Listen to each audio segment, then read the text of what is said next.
restaurar.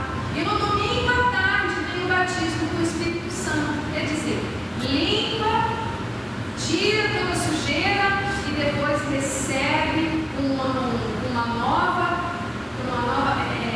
novo revestimento. Recebemos um novo conteúdo, que é a presença do Espírito Santo. Porque se nós estivermos cheios de nós mesmos, a gente não tem condições de receber o Espírito Santo. Imagina se invertesse as ministrações do encontro lá. Vamos começar sexta-feira com o batismo do Espírito Santo. Ele vai, como que vai encher? Se eu encher essa garrafa aqui de água, vai caber café? Não, vai transbordar. Então não tem como encher de algo, sendo que aquele algo já está cheio. Então primeiro nós vamos sendo esvaziados. E daí podemos ter a consciência, tanto espiritual, ter uma percepção, ter uma capacidade de receber, termos coração acessível para receber o Espírito Santo. Então, limpa, restaura, purifica, depois recebe o Espírito Santo. Então, existe uma fórmula mágica? Não. Pode ser orando, pode ser no teu encontro, pode ser lá na tua casa, pode ser no culto, pode ser você no seu secreto. O batismo do Espírito Santo não necessariamente ele vem como a manifestação do Espírito Santo. E a gente fala isso lá no encontro, porque tem gente que fala, eu não fui batizado, a fulana lá babou, espumou, pulou, cantou, e não aconteceu nada comigo. Eu não fui batizado? Sim, você foi batizado, você recebeu. Não significa que não houve uma manifestação, barulho, que você não recebeu. É igual assim, às vezes chove aqui na Palhoça, lá no Bela Vista, tem trovão, raio, barulho, enxurrada, e aqui só chove, só olhou. Mas foi a mesma chuva. Mas por que não fez barulho e não choveu? Choveu. Entendeu? O mesmo exemplo para o Espírito Santo. Você recebe a presença do Espírito Santo. E ele quem dá a você uma percepção da paz. A manifestação pode acontecer? Pode, mas ela não é a evidência total do recebimento do Espírito Santo. Tá? Falo isso para que ninguém fique frustrado. Ah, pastor, eu ainda não oro em línguas. Querido, orar em línguas é uma das manifestações. É uma das. Não significa que se você não ora em línguas, eu não tenho o Espírito Santo. Você tem. Mas a oração em línguas, a gente vai desenvolvendo. Eu falo, é igual você falar. Por que a criança começa a falar? Primeiro, por que eu falo assim? Por que mãe chama mãe? Você sabe por que mãe chama mãe? Porque a primeira coisa que a criança começa a balbuciar é ela está associando o movimento da boca com o som. Então ela começa a falar daí ela começa a perceber. E aí isso foi chamando, passou a ser chamado mãe, porque quem está ali em volta cuidando? Não,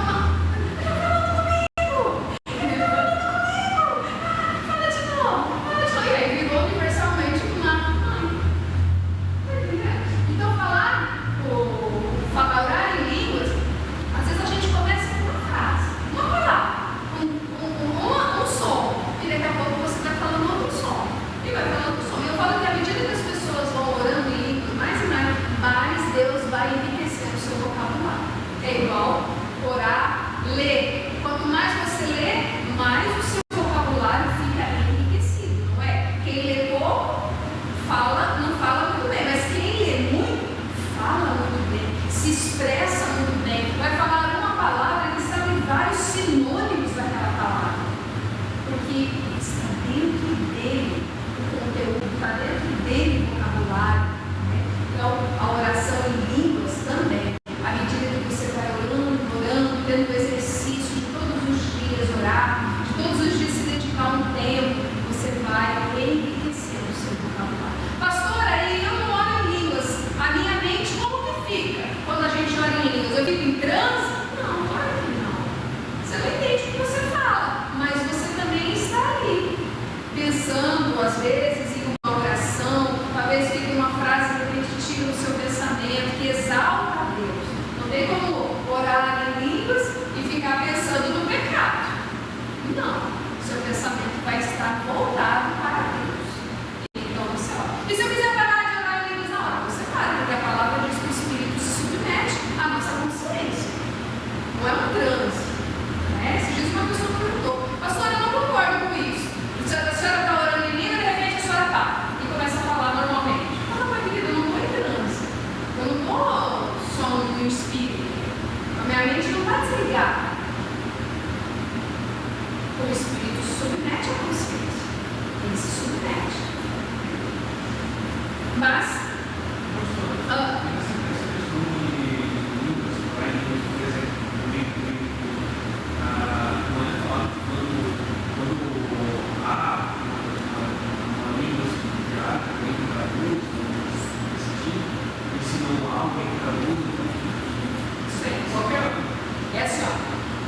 apóstolo Paulo, ele instrui os discípulos a orar em línguas.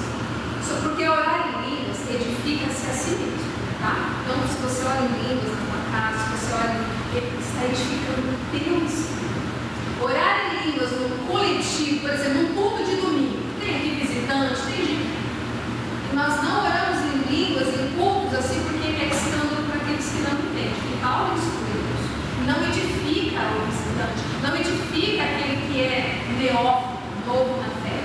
Mas se você está numa reunião de oração e só estão os membros da igreja, por exemplo, vigília, oração de quarta-feira, que aqui é a oração para o momento de oração, nós oramos em línguas. O tempo todo? Não, mas em alguns momentos. Na jornada profética, que era um período que a gente fez, não agora, na outra, teve um período que o apóstolo falou, nós vamos orar em línguas por uns 10 minutos. Era um evento para a igreja, entendeu? É uma coisa que vai edificar a cada um. E eu tenho um testemunho extraordinário daquela jornada profética do ano passado, porque o Espírito Santo falou para mim, ora em línguas para trazer saúde ao teu corpo, saúde física. E eu falei, Espírito Santo, mas como assim orar em línguas vai me trazer saúde? Assim, e o Espírito Santo, muito gentleman, falou assim para mim, você precisa entender como que o remédio age no teu corpo para você saber que ele vai fazer efeito? Você precisa entender? Ele vai se ligar, aí ele vai liberar, e isso, e não sei o que, lá no seu intestino, ou lá no seu fígado, ele vai sintetizar. Você precisa entender tudo isso para saber? Não, você acredita que você tomou um remédio, e o remédio daqui a pouco vai fazer efeito. A cabeça vai parar de doer, a pele vai embora, seja o que for. E ele falou, então você não precisa compreender, mas eu vou te explicar. Quando você ora em línguas, o Espírito Santo falou para mim, quando você ora em línguas, você vai reverberar um som.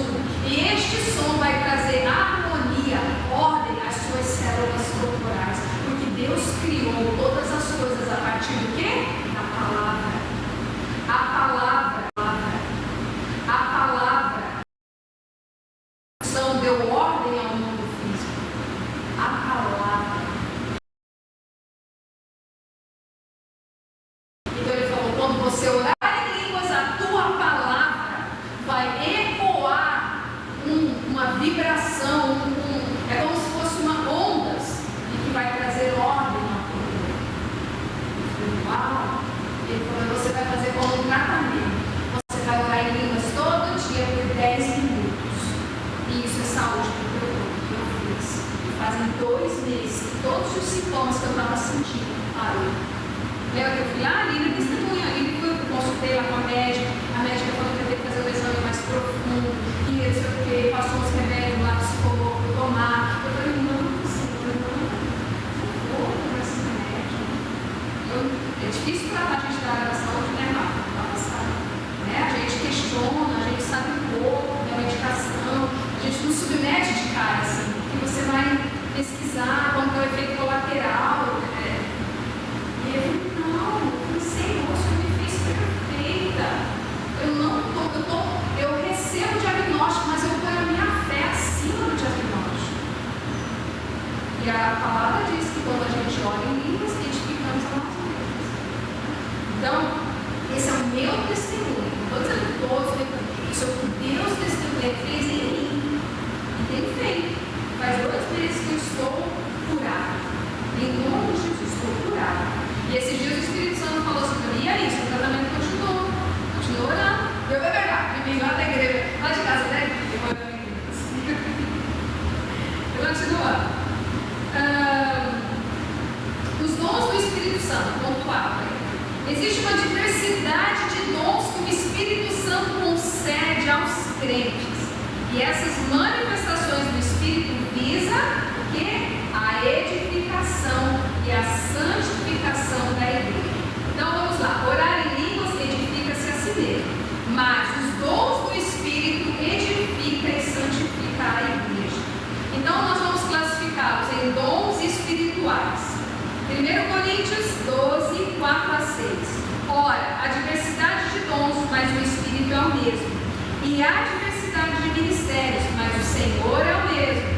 E há diversidade de operações, mas é o mesmo Deus que opera tudo em todos. Por que Paulo estava ensinando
onde sabe tocar os instrumentos e escolhe cada um dentro da igreja para tocar determinado instrumento. É um exemplo que ele traz aqui. Então, existe aí o dom da revelação que revela algo. Normalmente é a palavra da sabedoria, que o Rafa falou, que ele vai ler a Bíblia e ele pede: Espírito da sabedoria, revela a minha palavra, revela-me o que tem aqui. Ele está certo, ele está usando um dos dons do Espírito Santo para ele compreender, assimilar a palavra. Olha só, também tem aqui, palavra de conhecimento e discernimento de espírito. Gente, é sobrenatural. Tem pessoas que têm esse dom. Olha, ele consegue identificar quando fala que esse espírito não é Deus. Não é Deus. Não é Deus. Ele tem revelação daquele espírito. Eu vejo muito isso às vezes enquanto nos encontros. Hoje em dia eu consigo já perceber por estar nesses ambientes com mais frequência. Porque às vezes a gente ia nos encontros e a gente via uma manifestação diferente. E aí as pessoas falavam: é o Espírito Santo está batizando, o Espírito Santo está dizendo. Daqui a pouco a pastora lá colocava a mão na cabeça e expulsava. Não, mas você não expulsou o Espírito Santo? Não, mas é que a pastora tinha que entender que aquele Espírito não era Jesus. E ela tinha de se entender, ela não dava nome. Eu acho tão interessante que eu trabalhei várias vezes com uma pastora lá, que ela também trabalha nessa área de libertação espiritual. E ela tem uma percepção sobre essas coisas. E ela falava bem assim: amados, vocês vão orar pelas mulheres na hora da libertação, mas você vai dar uma ordem para os espíritos malignos irem embora, mas saírem seus. Mas por que fala isso? Ah, casa que ele tem alvoroço, porque Satanás gosta de fazer alvoroço. Por quê? Atrai a plateia, todo mundo fica escandalizado, umas ficam com medo. Não é assim? Oi, meu Deus.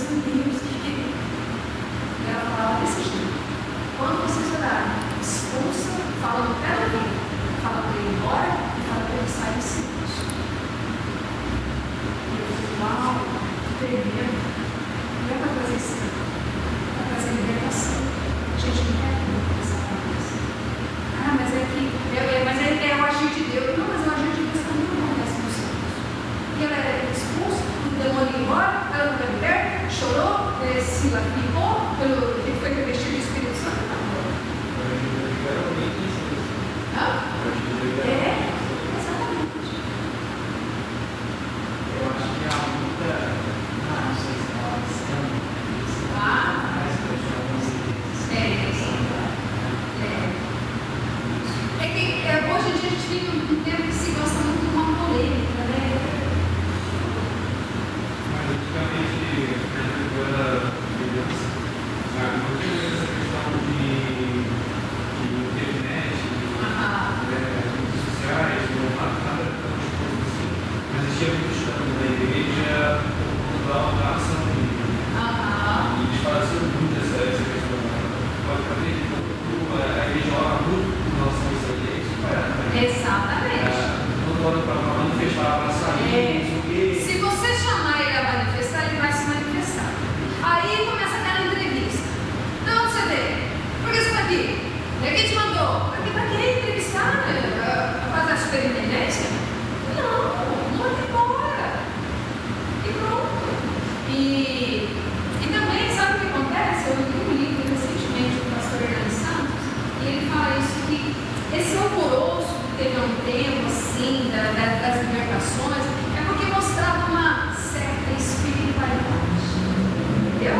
Uma certa espiritualidade. E isso causa uma boa impressão.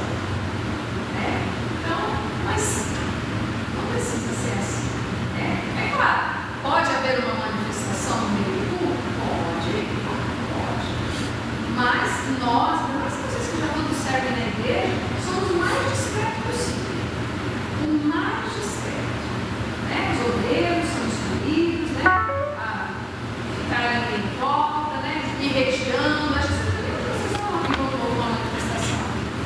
Não, no final do culto, tem alguém que pediu oração, eu posso pôr a mão. Se puxou. E aí os obreiros fez. E muita gente da igreja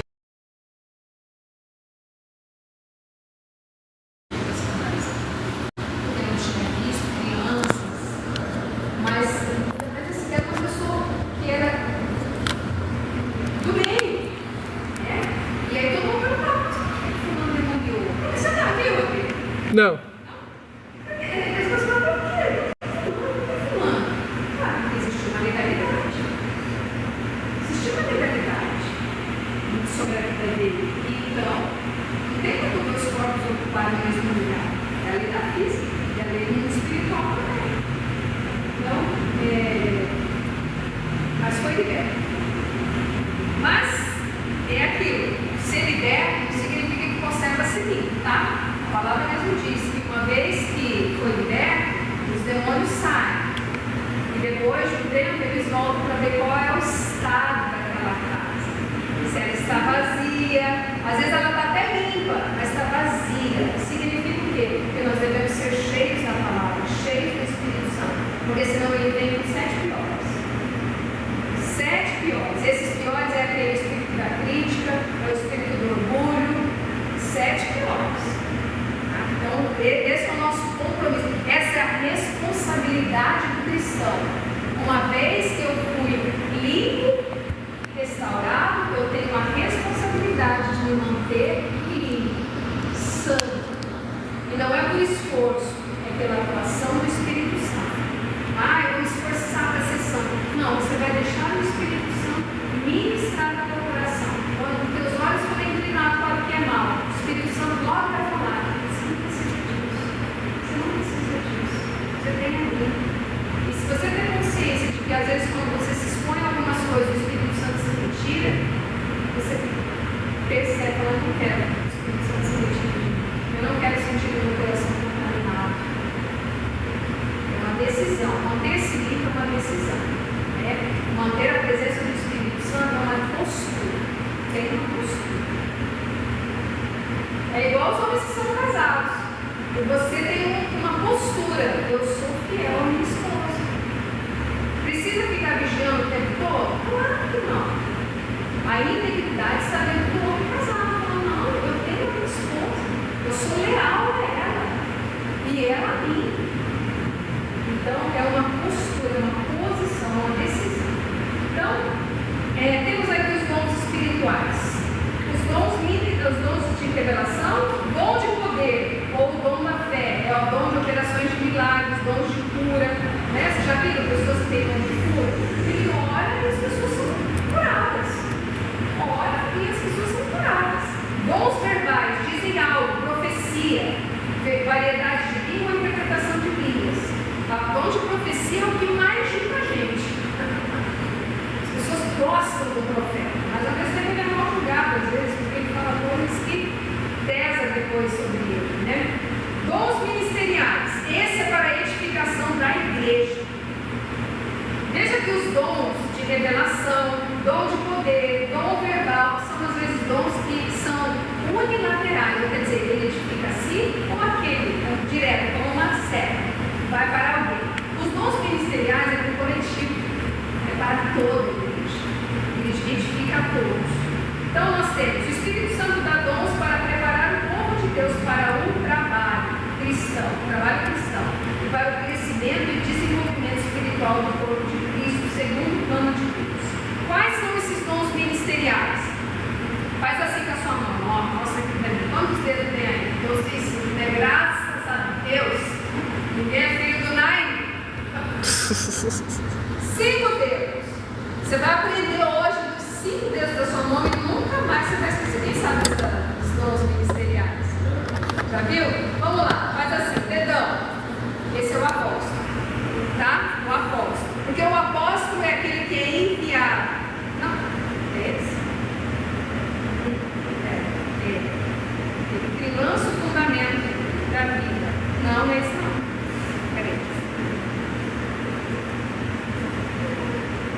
É aquele que é enviado, é aquele que está em evidência, é aquele que lança os fundamentos da vida, é aquele que trabalha edificando a igreja na sua base, tá? O apóstolo.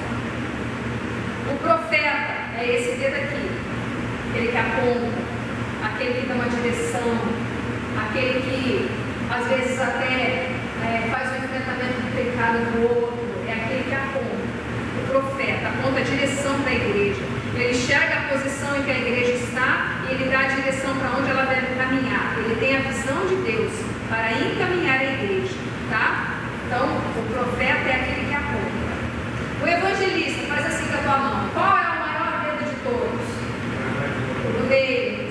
porque ele vai mais longe, o alcance dele é maior. O evangelista é aquele que leva a palavra mais longe. Nós fomos alcançados pelo Evangelho por causa do evangelista, porque aqueles que vieram trazer a mensagem, tá? Então o evangelista é o que tem no alcance. O dedo anelar é o pastor. Qual que é o dedo que a gente usa aliança? O anelar, não é? Então o pastor é aquele que tem uma aliança com a igreja. E a igreja tem uma aliança com o pastor. É aquele que se relaciona com a igreja. Ele tem uma responsabilidade pessoal com as pessoas. Ele tem uma responsabilidade com o bem-estar espiritual do grupo. O pastor, uma aliança. E, dedinho mínimo, mestre. Porque o mestre, ele tem a habilidade de cavar lugares mais profundos. Olha só, qual o dedo que você usa para limpar o ouvido? Para tirar a cera? Esse, porque Ele é a base. ele é a base também? Exatamente, pode ser a base, né? Ele tem a capacidade de ir em lugares minuciosos, não é? A minuciosidade, o detalhe, o dedo mínimo. Esse é o apóstolo, porque ele abraça todos. Tá? Ele abraça todos. Então, vamos lá. Vamos começar daqui. Profeta, porque aponta o caminho para a igreja. Dedo do meio, vamos fazer assim, né? Que eu tratei, né? Que é o evangelista, por causa do alcance, lembra? O maior de todos. Alcança mais longe, alcança as pessoas. O dedo do meio, o anelar, a aliança, o pastor, compromisso com as pessoas, compromisso com a igreja, né? E esse é mestre para tirar a cera do ouvido, para limpar, para trazer um detalhe, um conhecimento mais profundo aqui, ó. Comunica informações relevantes. E o dedão, que é o apóstolo que abraça todos, que tem a missão de enviar, né? Então são esses 5 dons ministeriais que Deus instituiu. Vamos lá. Falem aí para mim. Vai, Aline, para você aprender. Mostra aí para mim.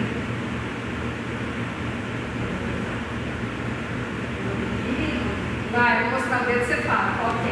Só fala o que é.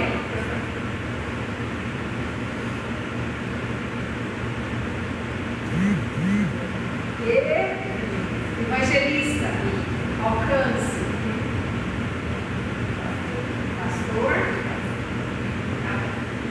Muito bem. Vai, Eliezer.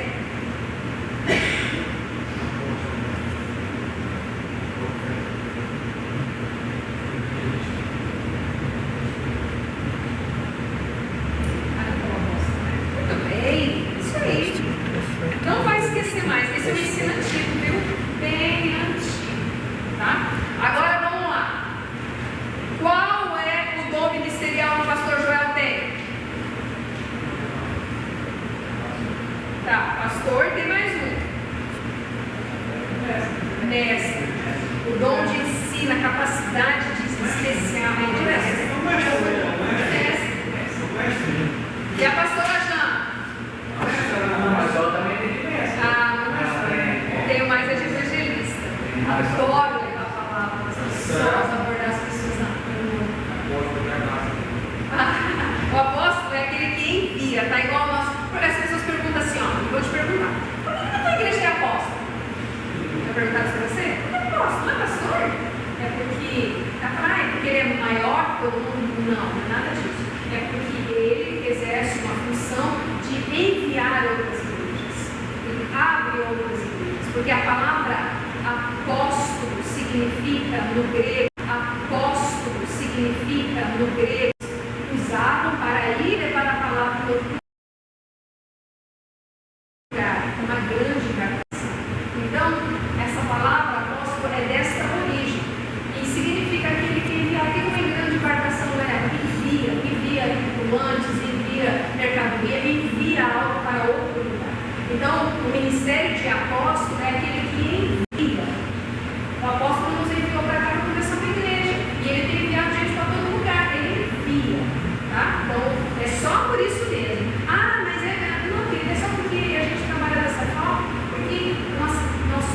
pastor lá de Campo Grande, ele envia. A nossa igreja abriu várias igrejas e ele dá cobertura para todas essas igrejas. Mas não deixa de ser pastor. Olha, o apóstolo Edmilson é um pastor, gente, de cuidar da gente, cuida das pessoas, acessível, conversa. O coração dele é de pastor. Tá? Eu não tinha esse entendimento.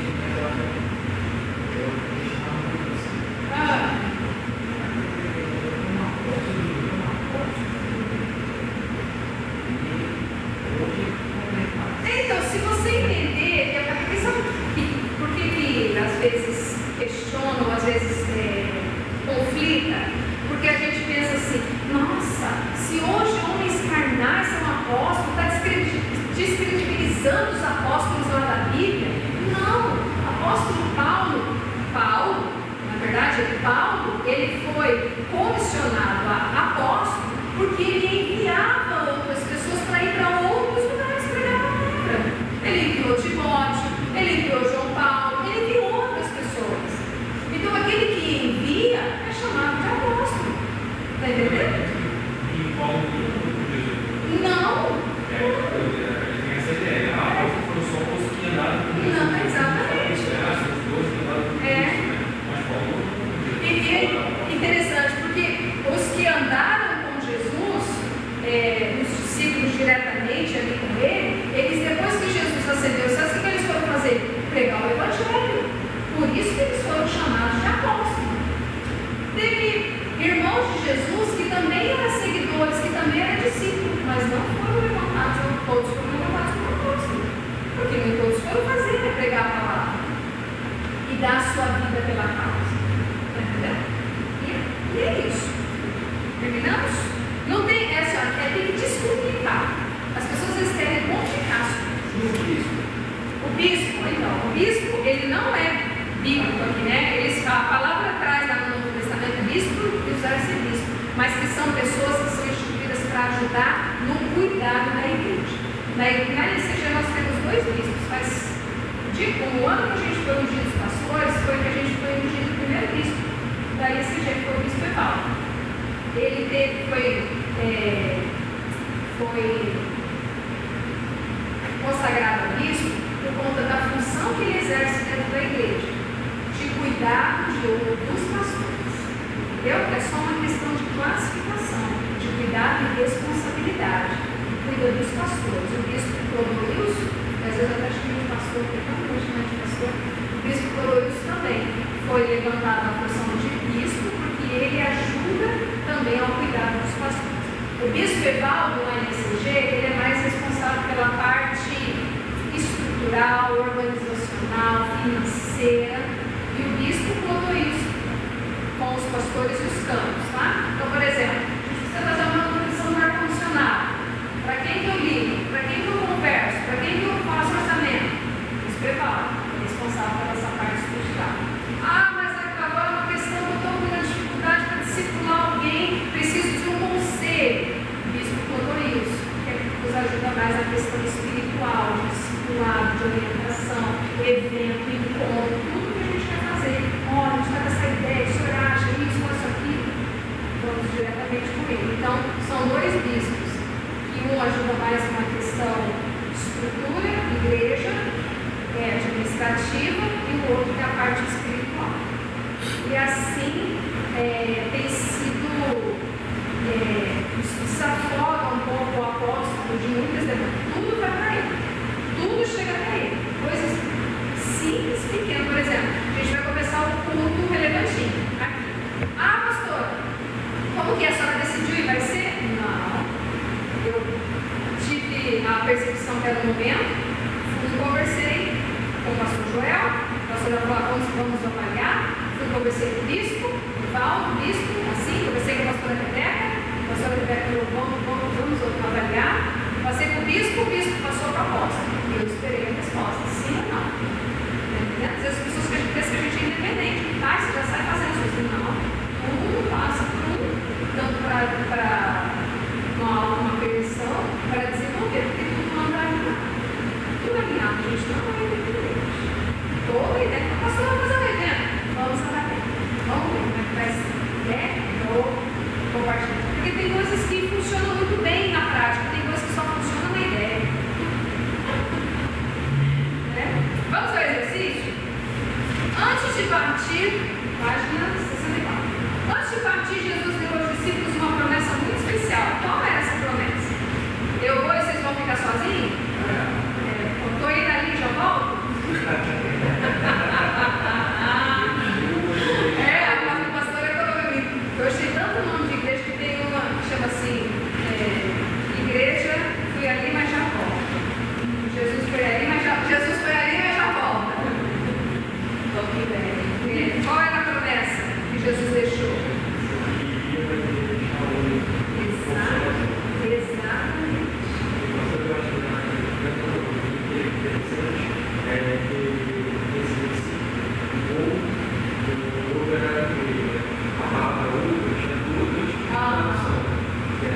Similar, né? Exatamente. É isso mesmo. É importante a gente ler, quando ler a Bíblia, espero que seja a próxima leitura de vocês. E cada vez que vocês lerem a Bíblia, mais vocês vão aprofundar. É fazer essa análise, essa meditação, peraí, aqui está escrito outro, mas cadê o original? O que o original traz? Negócio disso, eu estava vendo um estudo falando que quando Deus criou a mulher, ele falou que ele fazia uma ajudadora, idônea. E essa ajudadora é o mesmo sentido, a mesma palavra que Deus fala a respeito da presença do Espírito Santo. Ele usa a mesma palavra, né? Ajudadora. Então, porque nós temos esse cunho de ajudar com a presença do Espírito Santo dentro do nosso lar. Assim como Deus tem o Espírito Santo com ele, assim é a esposa com o seu marido. Só. Por isso que fala, uma só carne, uma só pessoa. Né? E assim como o Espírito Santo está em Deus, e Deus está no Espírito Santo. Então, colocar aí João 14, 16 a 18. A primeira. A promessa está em João 14, 16 a 18. E também em 16, de 5 a 7. 2. Aprendemos que o Espírito Santo é uma pessoa. Escreva abaixo 4 características que estudamos acerca disso. Características. Ele fala, ele pensa, ele sente e ele tem vontade. Por isso que a gente usa muito aquele termo. Experimenteis qual é a boa, perfeita e agradável vontade de Deus.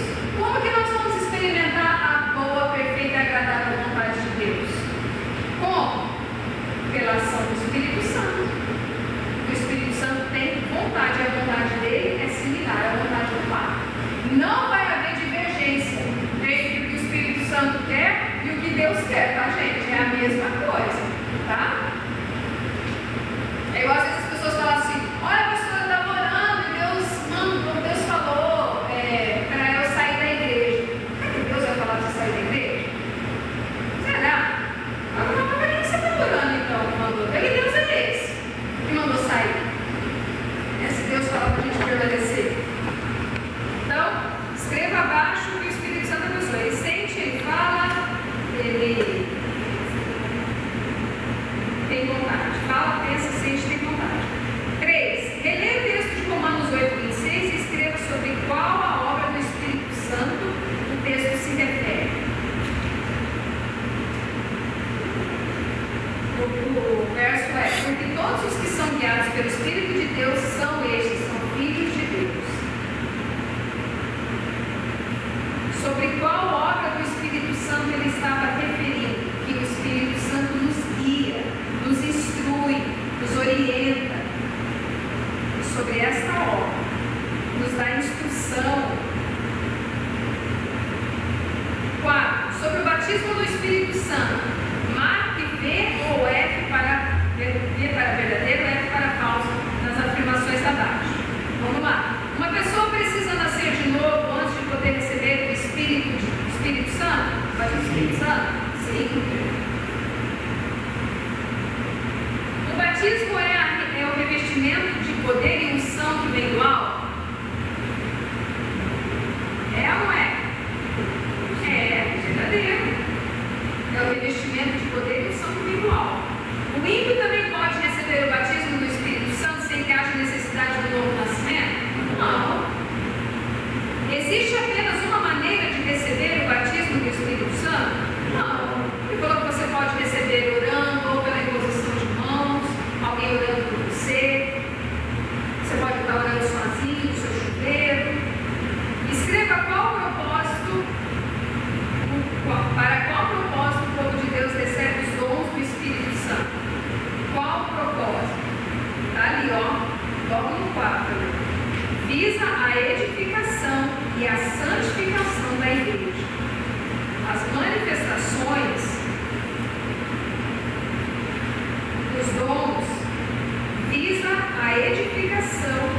e a santificação da igreja.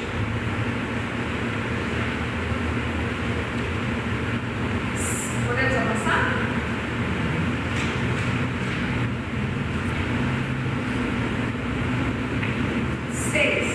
O apóstolo Paulo, em sua primeira carta à igreja de Corinto, no capítulo 12, relaciona os dons espirituais com base nos seus estudos, preenche as colunas abaixo com os dons espirituais e dons ministeriais. Vamos lá. Dons. O primeiro é dons espirituais. Isso é isso. Dons ministeriais e ministeriais, né? Dons espirituais são eles: dom de revelação, dom de poder, dons verbais,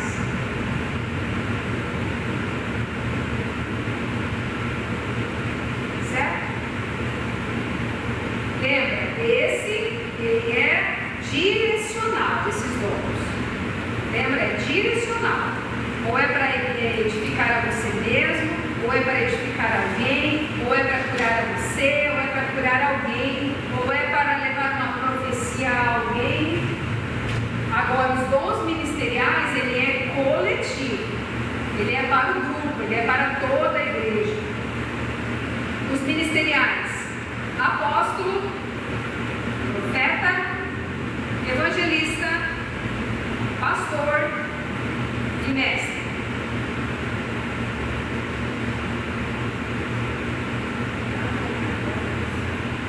Eu tenho quase certeza. Estou dando uma revelação.